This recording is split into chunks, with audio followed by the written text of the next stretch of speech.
Howdy, howdy. Welcome to Talking Synths, episode 71. We're broadcasting live. Not really. We're broadcasting recorded from New Braunfels, Texas, in the beautiful Texas Hill Country. And it's me, Sam, and Nick. That's right. Hello. From Syntaur.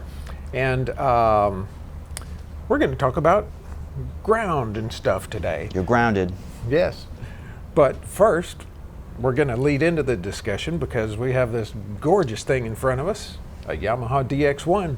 And we had it come into the shop and it needed a bit of work, which I'll let you describe in a minute. But first, since this is called Talking Synths, we got to let this thing talk a second, and I'll just play a few notes on it.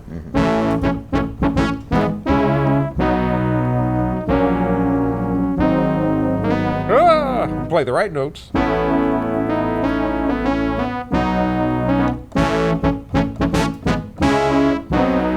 Oh, it's such a fun keyboard to play and feels so nice, and definitely. Really, really classy synthesizer. Very few of them made. Wooden keys. Yeah. Got that feel. Feels great. And it's basically like two DX7s layered on top of each other. So even though it's FM and got that sparkly, clean, pristine sound, you can detune a little bit and get some fatness. But this one had an intriguing issue, didn't it? Sure did. It played fine, it worked fine, but it was just noisy. Yep. And you pulled your hair out for a while, so yep. Tell us the story. High frequency sort of data noise, like ee, like not, loud enough to be super annoying and that you probably couldn't really record with it, but it was faint enough that we didn't catch it at first, because you do have to turn it up kind of loud or be really like in a recording situation. And it's funny with some of these old things, sometimes you just don't know what it's supposed, what's the threshold. Right. It's not like we've had 20 DX1s come through the shop. And it's not like, oh, those are just noisy, as they were made. Yeah. Some things are, like some DX7s before they, I think, upgraded the DAC or something like that. And I think these are all, the DX1 has just hand-selected DACs that are just especially quiet. So we're like, there's no way that this could be factory, because it was so noisy, just enough to be annoying. And so we had to get in and figure it out. We had to find the noise, get rid of the noise. And we did a few things. The client wanted us to recap the power supply just for good measure, and that didn't change anything. So first thing I usually think to do is I grab my magic wand that I talked about in another episode, which basically is just an AC inductive amplifier, so you can kind of pick up noise and trace signals and all kinds of stuff. Great tool. And I started just sort of waving around to find the same pitch, because it was making a squeal pitch, and you could see where it was coming from. So I started to think, okay, check that board. Maybe it's an old capacitor that's not filtering something. But I have a really bad habit of thinking that something is way more complicated than it actually is. It's always something stupid or obvious, or maybe not so obvious but simple. And I finally got around to thinking I should check the grounding scheme in this to make sure everything's going where it needs to go, everything's connected, everything's kosher. So I start checking continuity on the shielded wires. So there's in this there's connectors kind of like this, and you can see all the shielded wire usually carries signal, and it's basically any guitar cable is a shielded wire. It's basically just a signal wire, and then you can't really see it, but there's a ground wire, and inside here it wraps around the signal wire like a shroud, usually to keep out extraneous interference, hum, stuff like that, right? We all know the shielded wire well. So I'm looking around at these connectors and I'm checking the shields. I hook one side of the meter to ground, the other side to the shield. Beep, beep, beep. Okay, it's all there. I get to one connector. No beep on the shield, but there's continuity with the lead, the center wire, meaning that they were hooked up in reverse at the factory. That's bizarre. Yeah, they snoozed on it or just did it backwards and didn't realize, but So the shield was carrying the signal, and the lead wire was the ground, meaning that the signal was not protected from any of the extraneous surrounding noise. So there was a connector like this with, I think, 4 pairs like that, and one other connector had a single shielded wire that was reverse. So I had to get in there. This is a fun little trick. I don't know if I can do it with this. So I had to get in there with a push pin, and there's like a little latch that these lugs have. Oh, yeah. And you kind of have to just like push it in and out to get the wire to come out. It's like a barb or something on a fish hook. You push it in, and then it snaps into place. And it keeps you from pulling it out. Exactly, yeah. It is like a fish hook. And then, you pull them both out, and then I had to take an X-Acto to sort of get it to come back out so it snapped back in well. All right. Did the switcheroo, fired it up, it's dead quiet. Crazy. I'm amazed that you tracked that down. Yeah. I should have thought of it in the first place, I guess, but you never think that there's factory mistakes. Yeah. Especially in something like this that is like their flagship, crown jewel, amazing feat of engineering. Yeah. Well, we thought with the shielding, that wraps in all throughout it, that there was something wrong with it on the grounding. Yeah, inside this lid, there's all like metal, like a copper shield that just wraps around the entire inside, and there's actually little metal tabs that join them when you close the lid, the top and the bottom, to make it really, they put all kinds of effort into this to make it dead quiet. Yeah. So I'm like, there's no way that this has to be like this at the factory.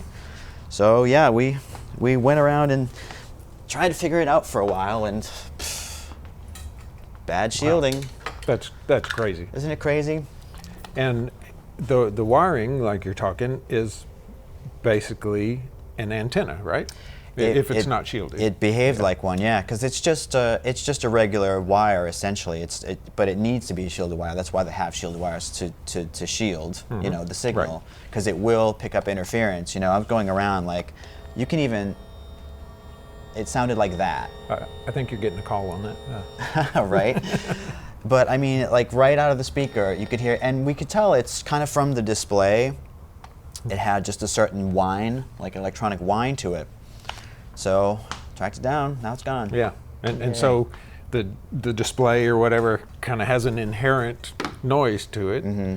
The wire being unshielded acts like an antenna and picks that up. That's right. And yeah, I think we've all probably had the experiences where we've plugged in at a gig or something, and you start hearing a radio station through the guitar amp or something. Yeah. Yeah, it's a lot of stuff like deal. that. It's crazy. Yeah, you do have to do some things to keep that stuff out. Mm-hmm. And that reminds me of something Lucas was going through and asked about the situation in reverse, where shielding in a lot of cases is done to prevent the instrument from messing up radios and stuff. And Lucas was messing with a ASR10 output expander, and he had 2 of them. One of them's a OEX6, and then one of them is a OEX6SR, and he was asking the difference between those. They're actually exactly the same. The only difference is they made an S version where they had to change the shielding a little bit. Oh, wow. And I think the R version maybe further revised that shielding, but there was, they found that the OEX6 box was causing some transmissions that probably didn't quite satisfy the FCC or whatever. I was just going to mention them. Yeah, so they had to go in and make a few changes so that it didn't act like a transmitter with an antenna. Yep. And so you get busted for having a pirate radio station. Yeah. I'm on the Mexican radio. That's right. Listening to the border radio. Yeah.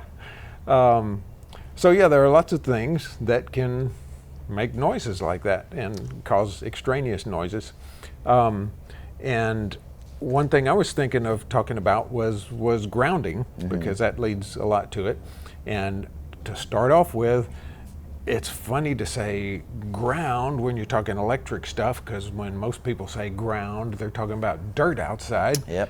But it's exactly... They're related. It's exactly what it is. Earth ground. Yeah, the ground in your DX1 power cable, that third prong in there, goes through your wall to your breaker box, and then there's hopefully a wire that goes right down into the ground. That's right. Into a 6-foot brass stake Yeah, like or a something copper they do. rod yeah, or whatever. copper Is rod, it brass or copper? I don't know. Yeah, I think but it's copper. Yeah, And they drive that stake down in the ground and then just hook a wire to it. straight to the core of the planet, And- all the way.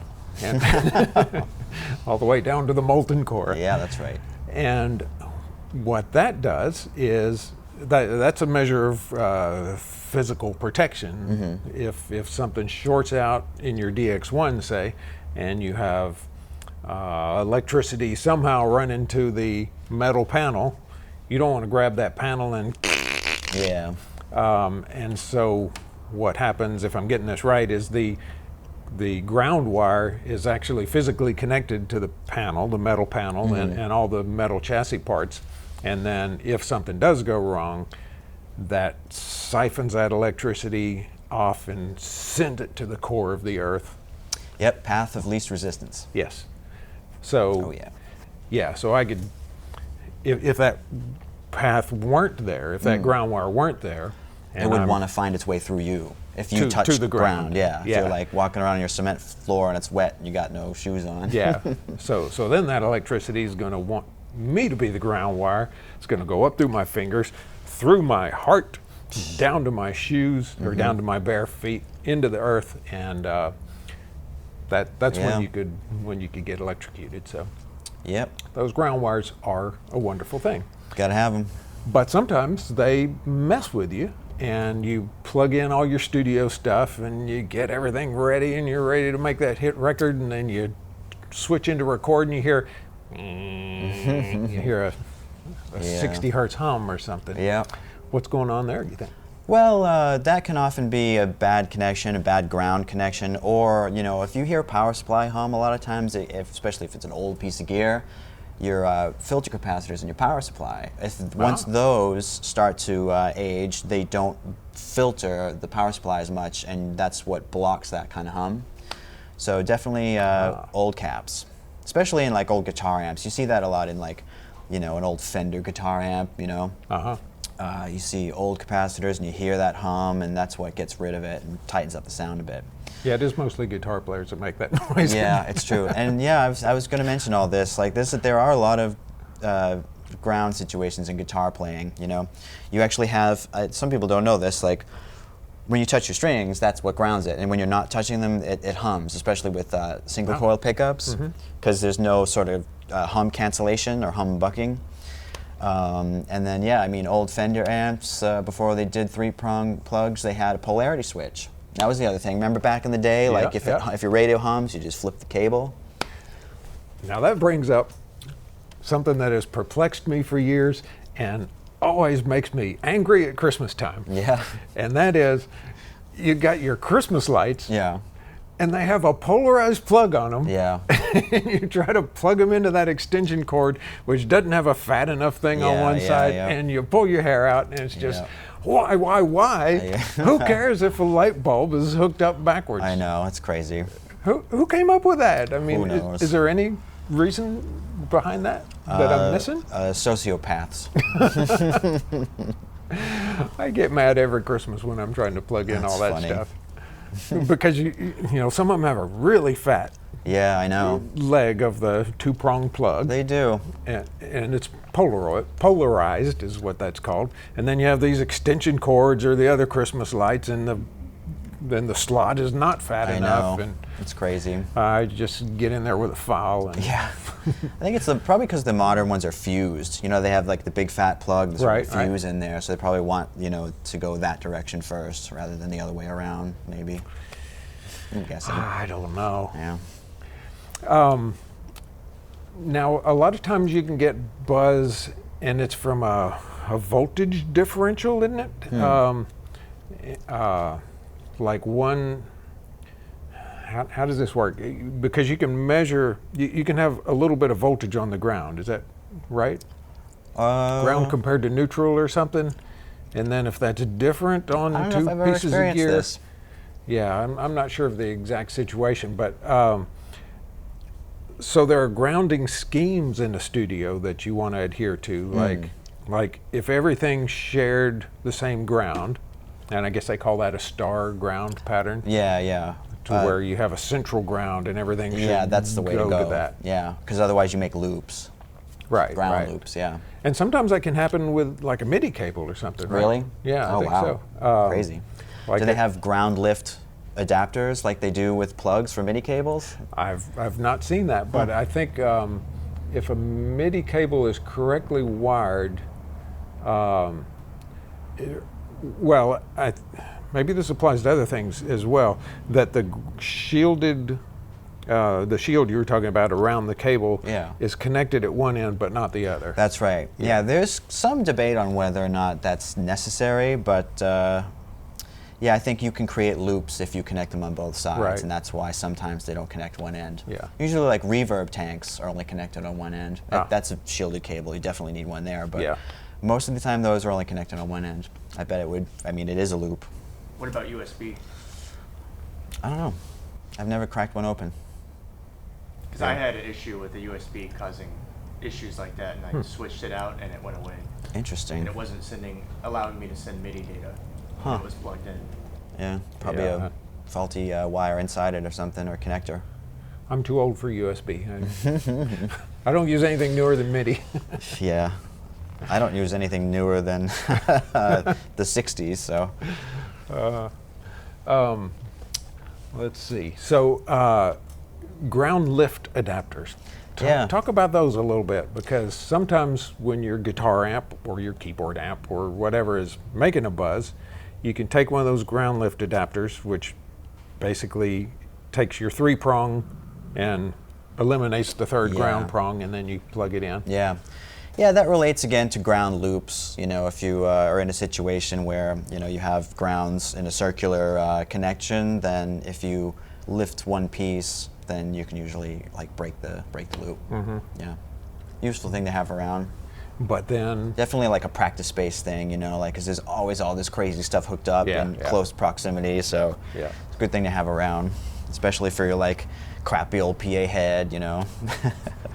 if you lift the ground, you're basically eliminating the safety features of the grounding.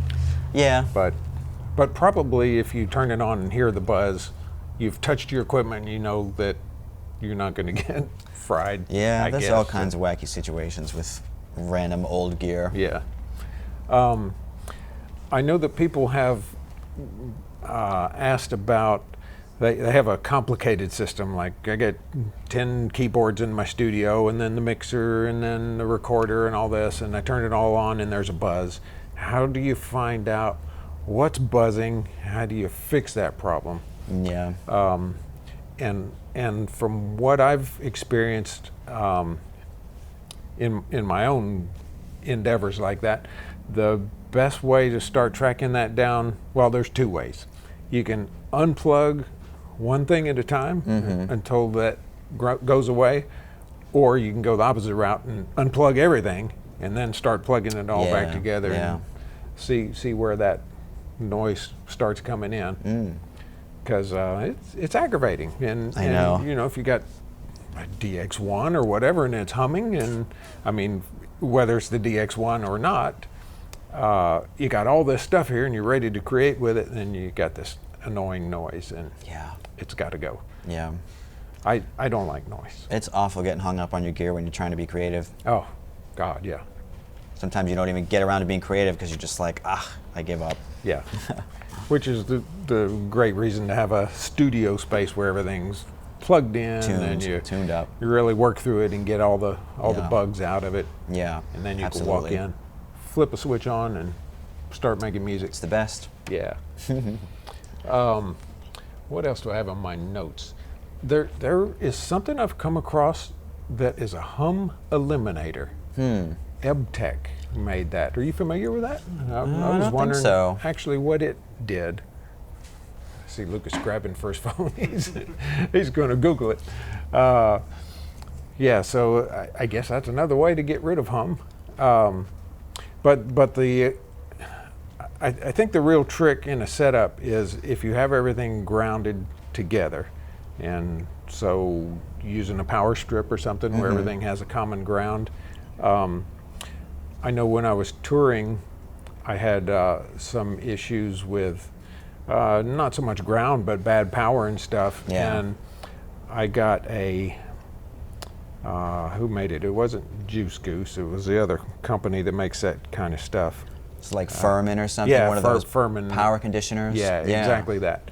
And that was a cool piece of gear because no matter what voltage was going in, whether I think it went down to 88 volts or Wow. something. That's a dive. How did it have? It had a transformer that had multi-taps on it. Yeah. So it would detect what you needed to get exactly 120 Wow. volts, and it would switch the tap to that right That's spot. cool. Yeah, and it worked great. Yeah, going on tour, you never know what you're gonna walk into.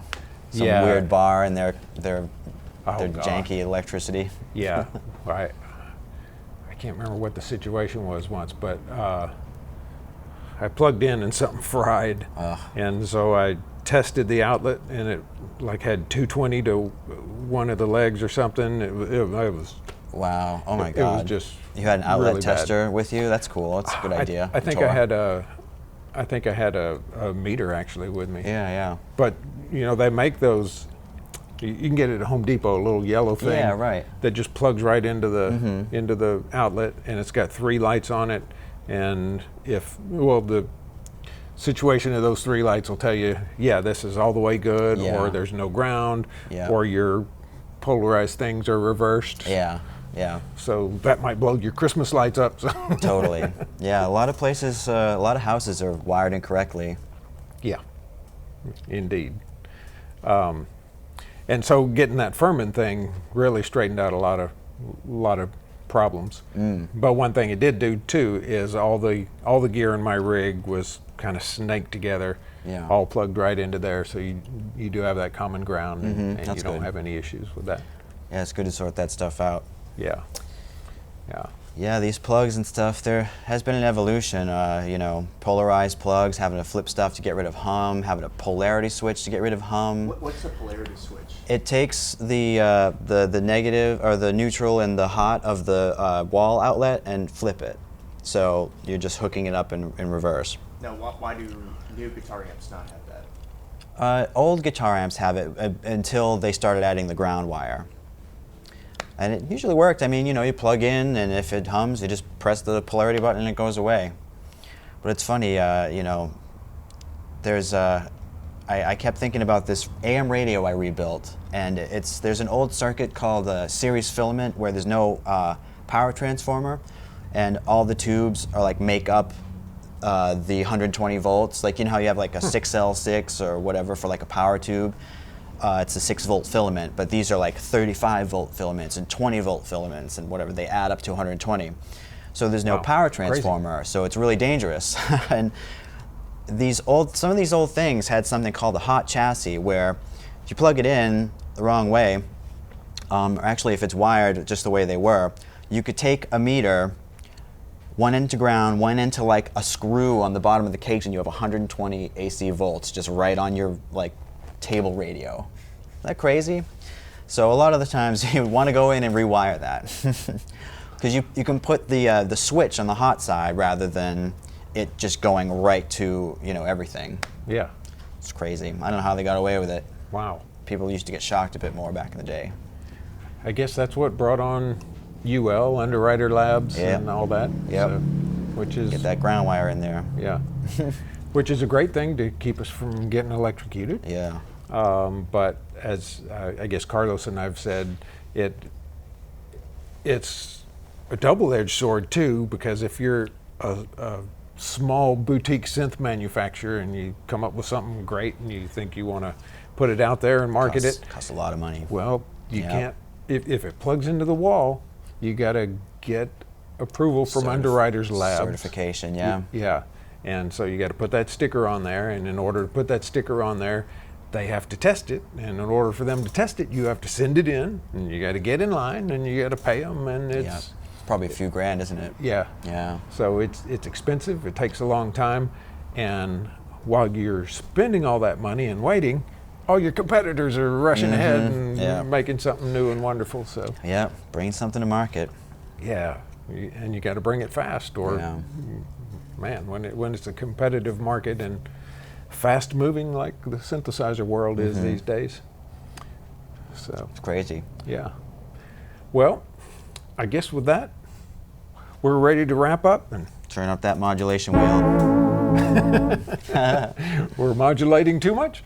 But yeah, with that, thanks for tuning in. If you like what you're seeing, click that like button and the subscribe button, and then we will modulate it. Modulator.